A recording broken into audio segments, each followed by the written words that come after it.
Hello, listeners, and welcome to another pulse pounding, exhilarating episode of the Screen Addicts podcast. I am one of your co hosts, Stephen the Medalist Sosa.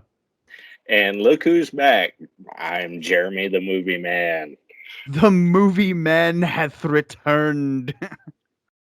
Welcome back, man. And as everybody knows, that obviously Jerimie was supposedly going to be taking a delay in recording, but we have worked something out for everyone so that we can get more episodes out there to you guys. We're going to start alternating our co-hosts here. So as you can tell, El Capitan Chris, Captain Chris, is not here this week.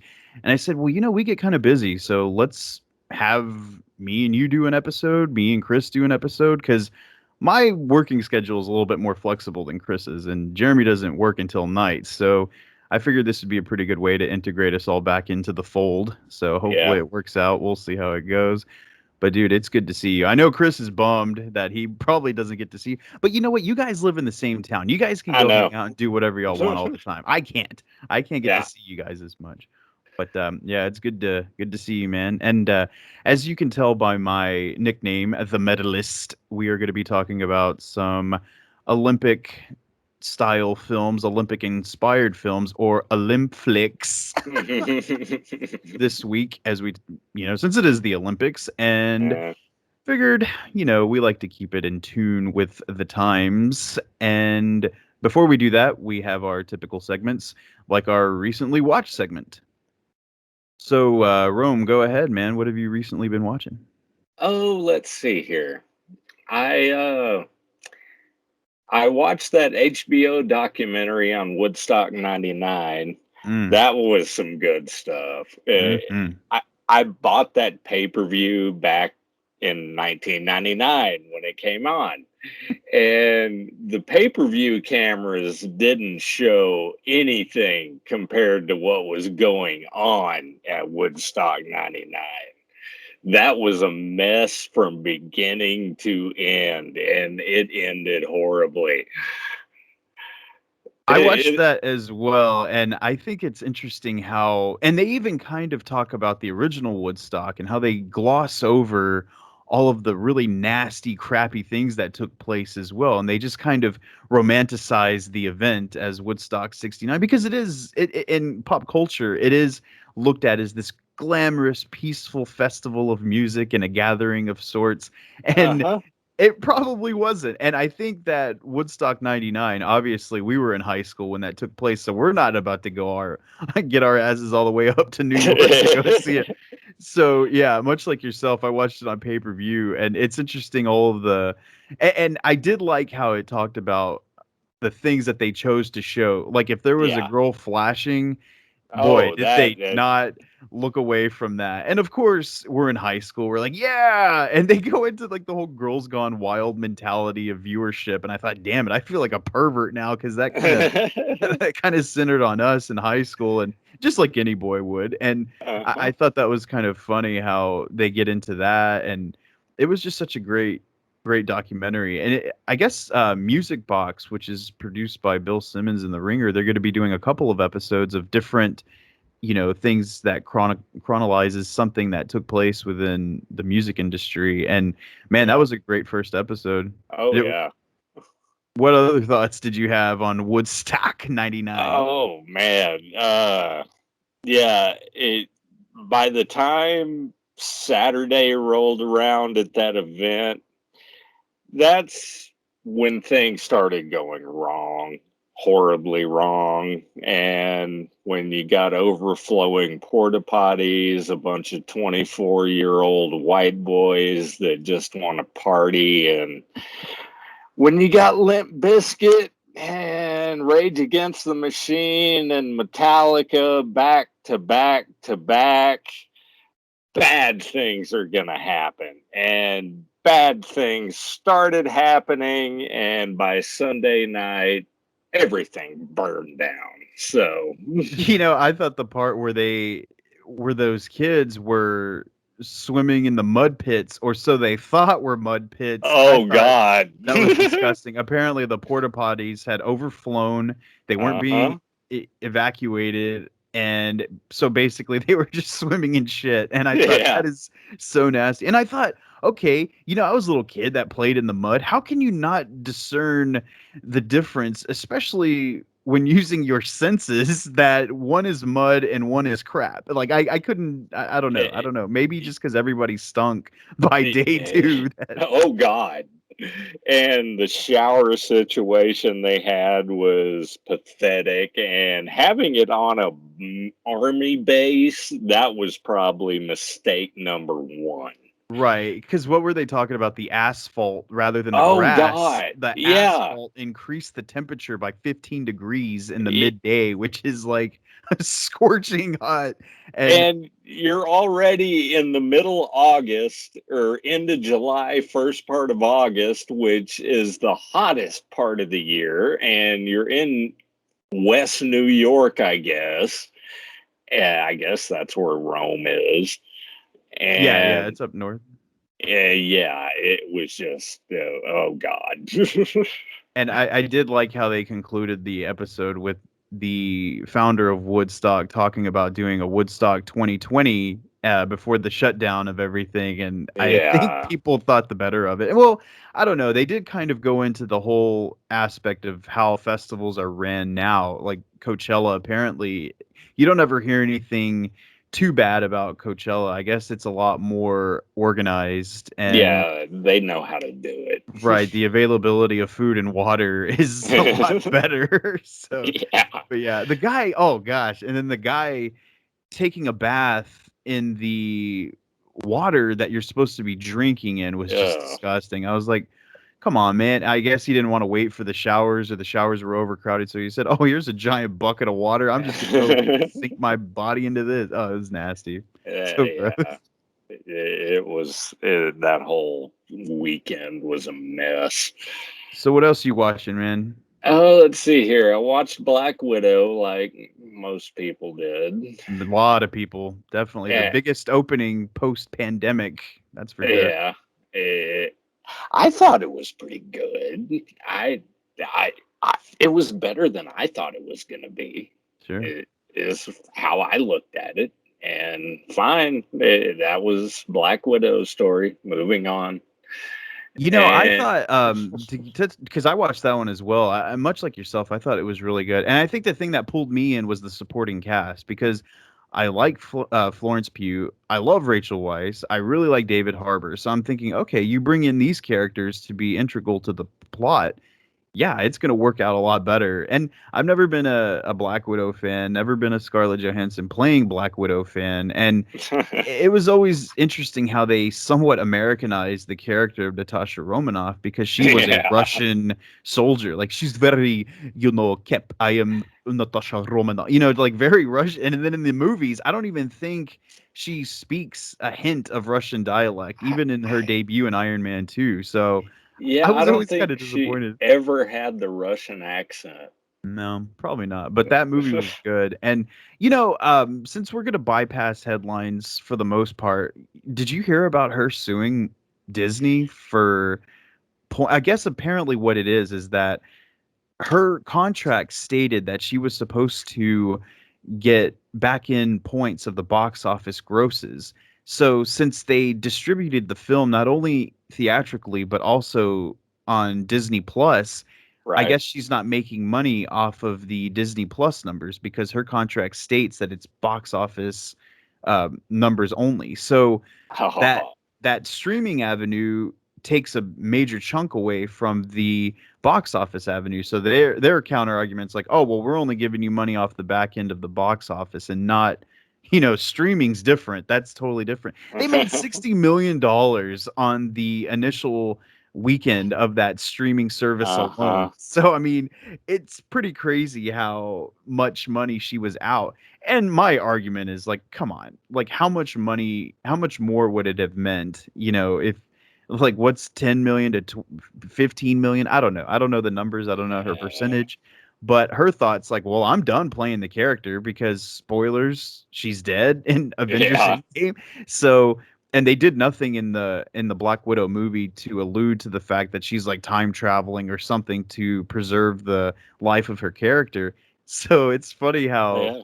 she's gone. That was it. It's That's it over. for her. So I guess in her mind, she's like, well, I have nothing to lose if I sue him now. It's not like they're gonna put me in something else because you can't recast her as a different character because she's so embedded within the confines of the Black Widow character. You know, you It, could get away with it with like Chris Evans being Johnny Storm versus Captain America because not a lot of people remembered him as in the Fantastic Four movies, and no, enough time had gone by between Rise of the Silver Surfer versus the first Avengers, so it was kind of easier to wedge him into that. Plus, he physically looked completely different. He put oh on all God, that yeah, muscle. So, but with Scarlett Johansson, man, that's it. That's like no, yeah, recasting Downey Jr. as another character, you know. yeah. That wouldn't ever work. He cannot be anyone else. He is and will always be Iron Man. Do you think there's a credible defense on her part, or do you think she's being greedy, biting the hand that fed her, anything like that? Oh, she messed up when she negotiated her contract and didn't put into it, I want Disney Plus back in numbers too. Yeah, I agree with that point because it's, you know, there had been discussions for the last year that they were going to distribute the film. I mean, because you remember even last year they were talking about distributing Mm. it exclusively on Disney Plus. So had they had Uh-huh. done that, she would have made 0% off the back end of the box office. So, I mean, she kind of lucked out with the fact that it made its theatrical run after all. But Yeah. yeah. All right, man. So what else are you watching? Oh, let's see here. I watched Spiral from the Book of Saw. Oh, really? What did you think of that? Oh, it sucked. Yeah, it was pretty disappointing. I'm just like I'm watching it too and I'm thinking, okay, let's find a way to incorporate all the cool nasty torture device kills and then put it in a new story and I mean, yeah, it had some cool deaths, and that was about all it had going for it. I right. mean, when you got star power like Chris Rock and Sam Jackson, you expect more than what you got. And what you got wasn't very good. I thought it was funny the first initial call of the new Jigsaw, and it had this like high pitched whiny voice, you know, on the recording, like "Hello, I'm the new Jigsaw" or something. I'm like, what the hell is this Skeletor? Like, that's not right.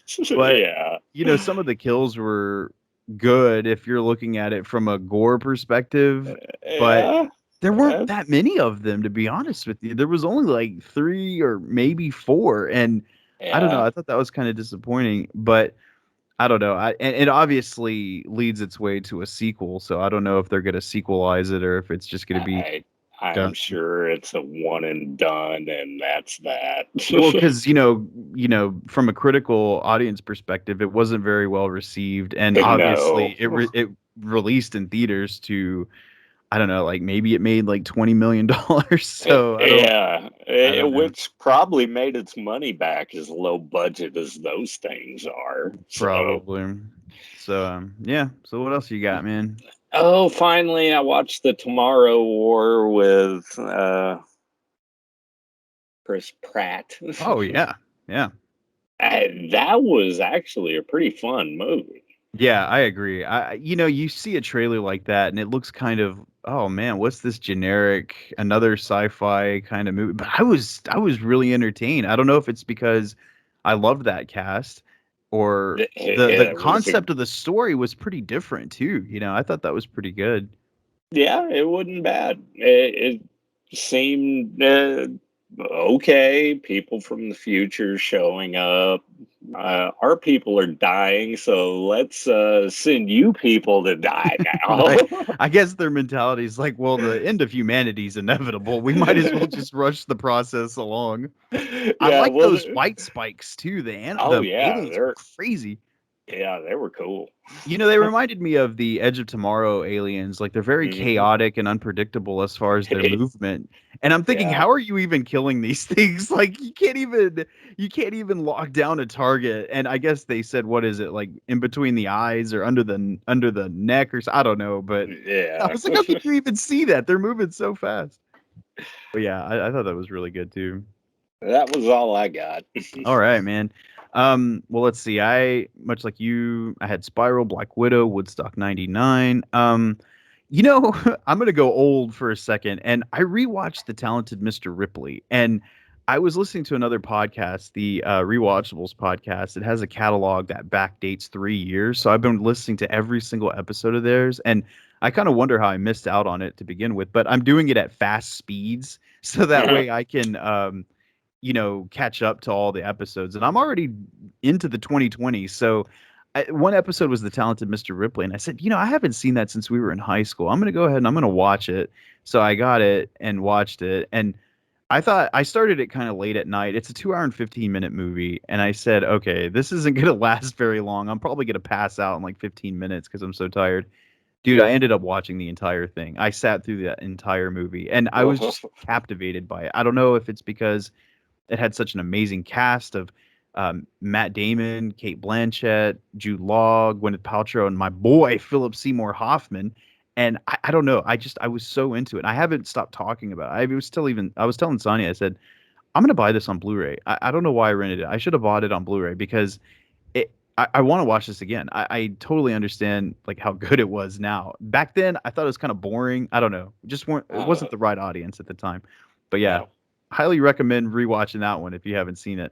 I saw a movie with your boy Nicolas Cage called Pig. Yes, I still need to watch Pig. Oh, you haven't watched Pig yet? I haven't watched it yet. I thought you were gonna fast track Pig to the top. top. I need to. It's really good, and of course with someone like Nicolas Cage starring, you can only expect it to be bizarre, which it's not like Mandy Color Out of Space levels of bizarre, but it's just a very weird movie. It's probably more of a grounded Cage this time around. Yes, very, very grounded, very secluded, very recluse Cage. And basically, a quick plot synopsis is that he has this pig that digs for truffle roots there out in the woods area. So, and obviously truffles lead to a lot of money. So he makes a pretty good living doing that. But someone kidnaps his prized pig. So then he goes and looks for it, John Wick style, but without any of the action or violence. So, and then you come to find out like more about his character and you're like, wow. And people know who he is. And you're just like, wow, who is this guy? It was a pretty good movie, man. I really enjoyed it. Unlike the, well, actually, let me see. Oh, Gunpowder Milkshake on Netflix, which was actually pretty good. I thought that was pretty impressive. It was a first-time director and had Karen Gillan as this assassin who's kind of embroiled in this little protect this young girl from the bad guys type of movie. But it has such a great cast. It has Michelle Yeoh. It has Angela Bassett, Carla Gugino, and her mom is played by Cersei Lannister herself. And it's always funny seeing her in roles that Lena Headey for the casting, but it's always weird seeing her in performances where she's a good guy because she's just so good at being Cersei that it's just hard to shake that. But that was a pretty good movie.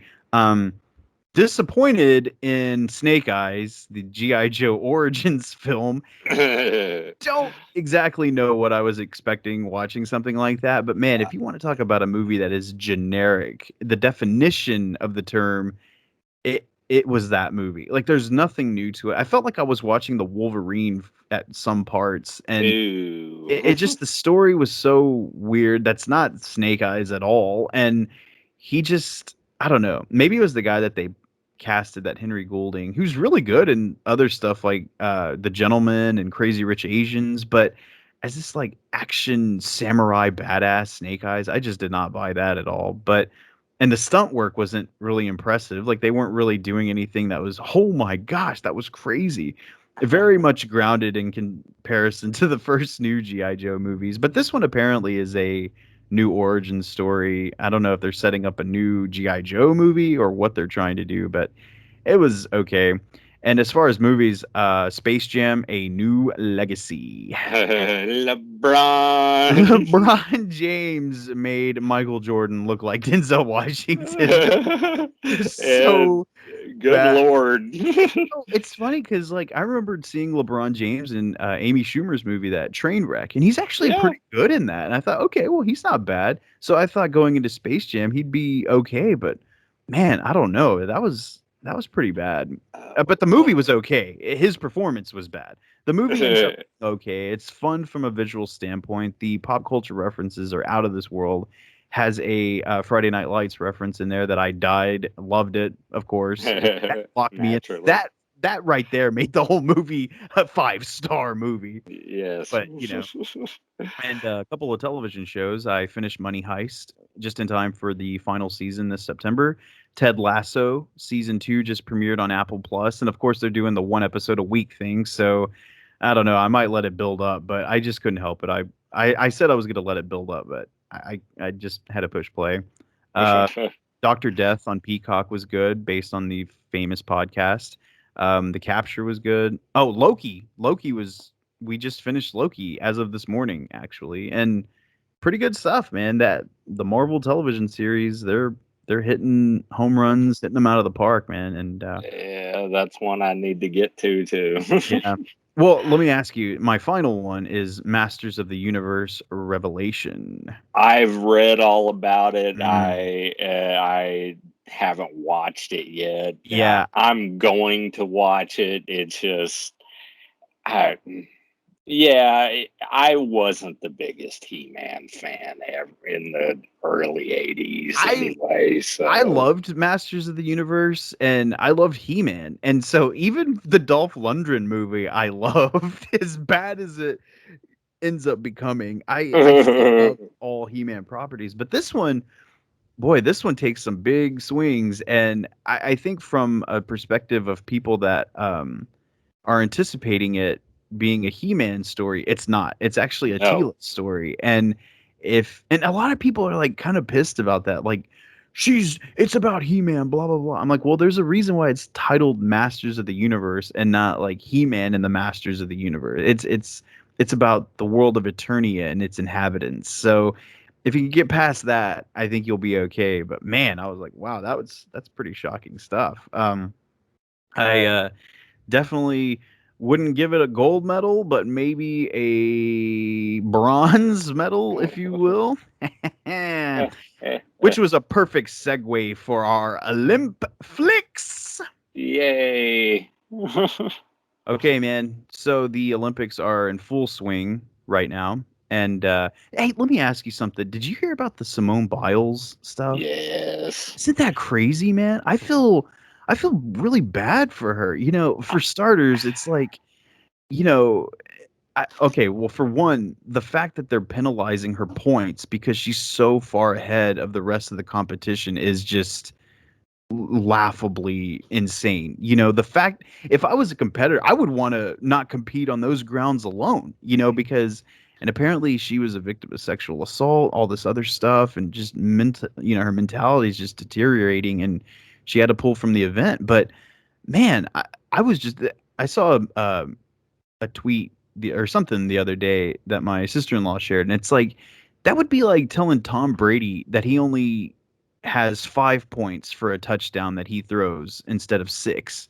That's insane. I don't know. And Yeah. I don't know whose feelings were hurt because that they wouldn't be able to compete with her, or I don't know, maybe you should train better or something. But to penalize an athlete just because they're so good is just crazy. This participation medal trophy bullshit is just now it's gone its way into the Olympics. I think that's just crazy, man. I, I see it like this. Apparently, she has gone through a bunch of shit, especially since the last Olympics when she showed out. She was under all kinds of mental pressure. You saw all the damn commercials with her leading up to the Olympics, so you knew she better have been mentally prepared for the onslaught that was about to hit her. I watched her qualifying tumbling round earlier in the week, and she did something in that qualifying round she never does. She messed up. Mm-hmm. She overshot her landing and stumbled a little bit, and that doesn't happen with her. Mm-hmm. So that told me she wasn't mentally ready for this. And if she wasn't mentally ready, then yeah, she was that back the hell out. There are other people that would step in, and they did. Granted, they got the silver instead of the gold, but so what? Right. I think there's a counter argument to that as well. And it's, you've seen a lot of athletes that when they ride so high, man, that's all their expectations are. And when something bad happens, they just like crumble down. I don't know if it's because of the family or their coaches or whatever that's elevated them to this level. Ronda Rousey is a prime example of that. She was Oh yeah. cleaning house at UFC, but the first loss she took, man, she became a completely different person. She was suicidal. She was all this stuff. And it's just like, well, you've also, I don't know if it's on the trainers or the family, but you've got to prepare some of these high elite athletes for the expectation of a loss as well, just to kind of bounce back from it and improve. But I don't know. I just think that the penalization of points was just, that almost seems illegal. And anybody competing in that division would have to feel like they weren't given an opportunity to beat the best. Like, how can you feel accomplished when you don't beat the best? And I don't know. But coming off of negative Olympics, let's talk Yeah. about some more positive Olympics, like movies. Typically, movies set within the Olympic field are always positive. They're always crowd pleasing, rousing, all this stuff. So we're going to run down our top 3 favorite films based in the Olympics. Starting with you, Jerimie. What's your number 3 movie? Okay, number 3. Well, let's continue the depression with I, Tonya. Damn it. The movie documenting Tonya Harding's epic knee problem from the bodyguards smacking her in the knee with the nightstick thing. Yeah, You mean Nancy when she had Nancy Kerrigan kneecapped? Is that yeah, right? Yeah. It's a great movie. I like it. It actually is a really good movie, and Margot Robbie was great Oh in it. God, yeah, What a she was. complete transformation that was for that actress. Oh yeah, I believe she got nominated for the Oscar for that as well because yeah, it was such a great movie, and of course I should have known better than to think you were gonna pick like a rousing crowd pleaser on your list. well, But it's number 3. it's funny because I was thinking of movies like that because there are some that are a little bit sad, like Unbroken. The runner that came from the Right. prison. He was a prisoner of war and all that stuff. And oh man, like Foxcatcher is a good example of this. While it doesn't really showcase any Olympic type activity, they are training for the Olympics. In which case, Mark Schultz, played by what's his name, Incredible Hulk, Mark Ruffalo, Right. and he's shot by Steve Carell's John DuPont character as he's creating this whole like Olympic wrestling team. That was such a good movie, but it's definitely not anything to inspire anyone. No. But yeah, I Tanya, man, that's number 3.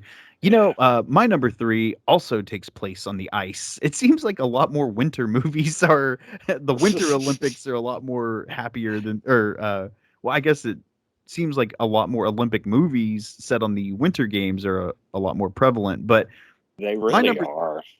my number 3 actually technically doesn't take place in the Olympics. It's the Junior Goodwill Games, which felt very Olympic at the time, and that It would be did. D2, the Mighty Ducks. Yes. This is a shout out to Chris. Chris actually had this as his number 1 movie, and I was like, oh, well, he won't be able to record, so I'm going to take it from him again. But, they're the Mighty Ducks become Team USA as they compete against other teams around the world, including the invincible Iceland team, which are gigantic monsters. And Yeah, of those were course, young Vikings. I wouldn't even say that it's a spoiler to say the Mighty Ducks win because Yeah, they will. But of yeah, course.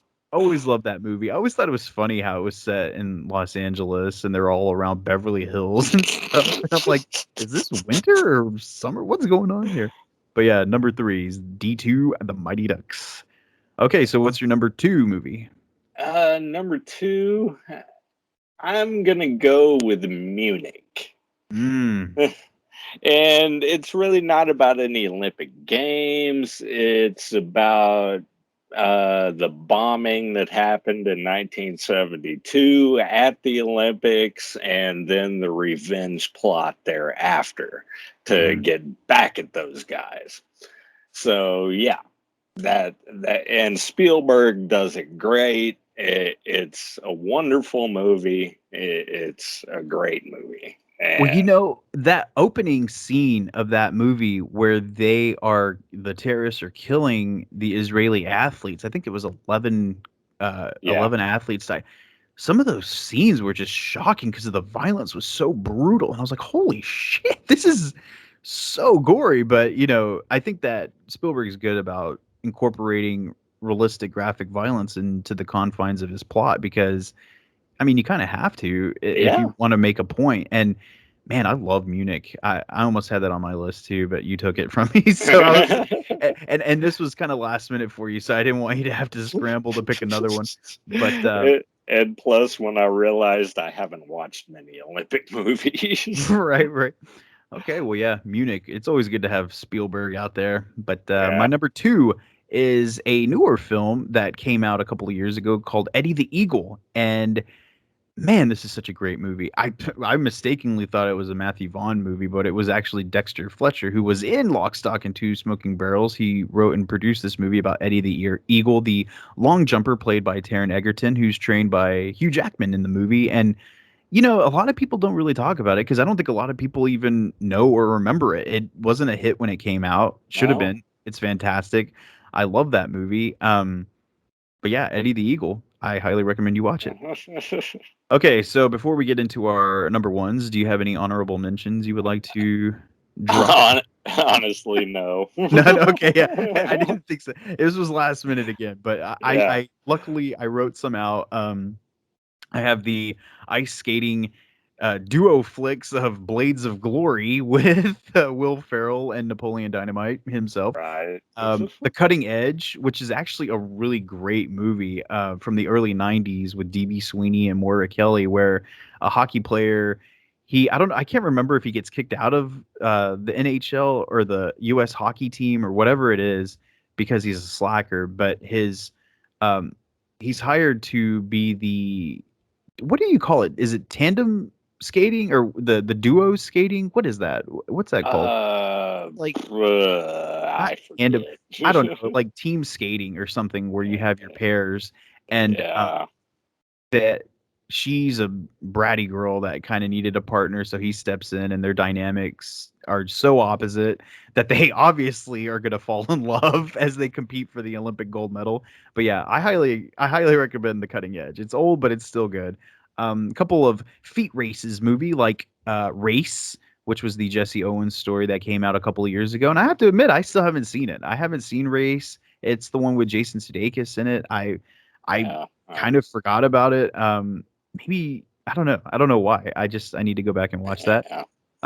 You had two Steve Prefontaine movies come out there in the mid '90s. One was Prefontaine with Jared Leto playing him, and the other one, Without Limits, was played by Billy Crudup, if I'm not mistaken. So you had two Steve Prefontaine movies about the long distance runner dealing with his medical issues while also competing, and The Bronze was another independent Olympic movie that not a lot of people saw it. I thought it was pretty good, but it's kind of a dark comedy as well. And I think the seminal Olympic movie that a lot of people like to talk about is Chariots of Fire. I think Chariots Yeah. of Fire is probably one of the most well-known movies as far as this type of story goes. You know, it's about the British running team, and of course you have that cinematically memorable scene of them running on the beach with Vangelis playing that, you know, that Yeah. music. And you know, I rewatched it a couple of years ago, and I think it's okay. It's pretty long, but I don't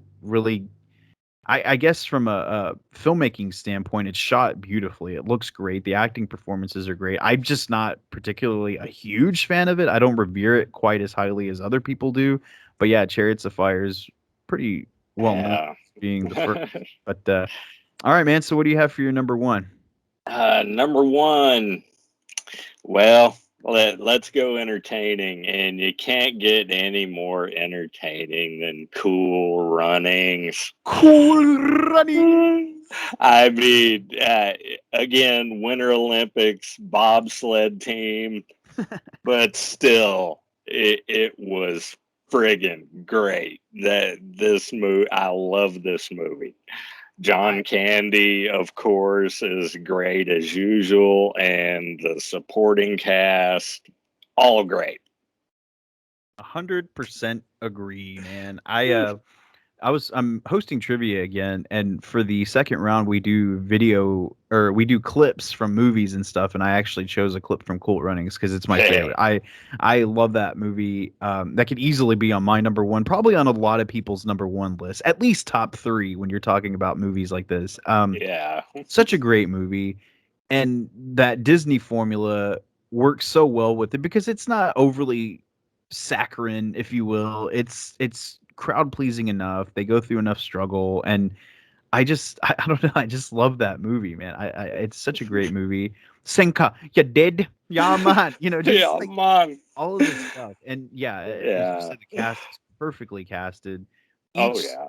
and I love how each four has a very distinguishable trait for each Yeah. one of them. Like they're very, you know, each character is very well identified, and it's not just like four Jamaican guys coming together to be on a bobsled team. They all have their motivations, they all have their reasons, and yeah, I love that movie so much. That's a number.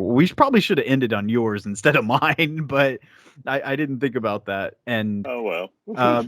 my number one is Miracle, the uh, Hey, the yeah, Miracle on Ice. Miracle on Ice. I absolutely love this movie. I rewatched it about a year ago, I guess, because Sonya had never watched it. And I said, "What? Okay, it's time to go play Hockey Hub. I just want to play hockey." And uh, Hockey. Miracle showcases the 1980s Miracle on Ice, in which the USA team beat the, what was it, like six Olympics in a row, the Russian team that hasn't Yeah. lasted six Olympics, which is like 12 years. What is that? Like 20 years or something? Like that's It's crazy. every And 4 years. yeah, So, so but yeah, they finally beat them. And then it's kind of funny though, because they beat them in the semifinals and then yeah, go it on. wasn't the finals. Yeah, and I like how the movie showcased that. Like they showcased them in the semifinal game, and then they go and show them beating. I guess it's like Italy in the finals. And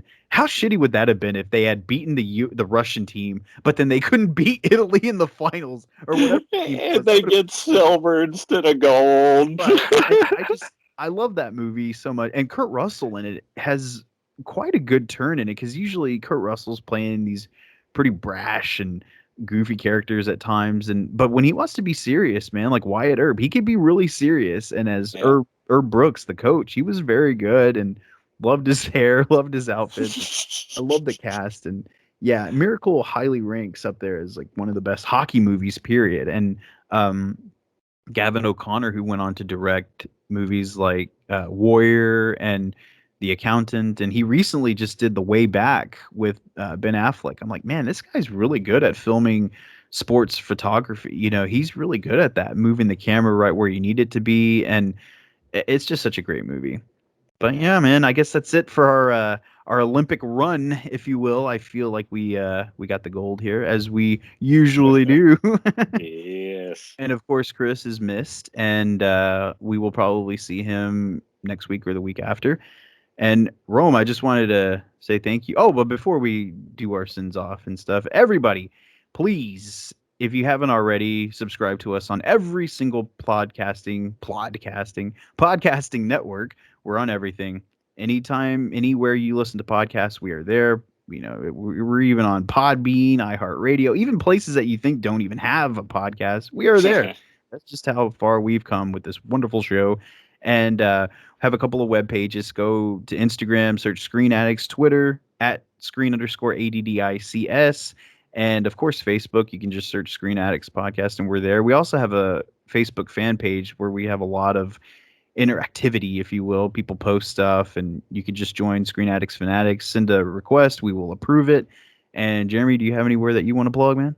If you want to follow my Twitter account at Movieman Marsh, and right there on my bio is the link to the Screen Addicts page. So if you're not following that, follow me, then follow them, and we'll all be one happy community. Sounds good, man. Oh, and before we close, Suicide Squad comes out next Friday, August 6th.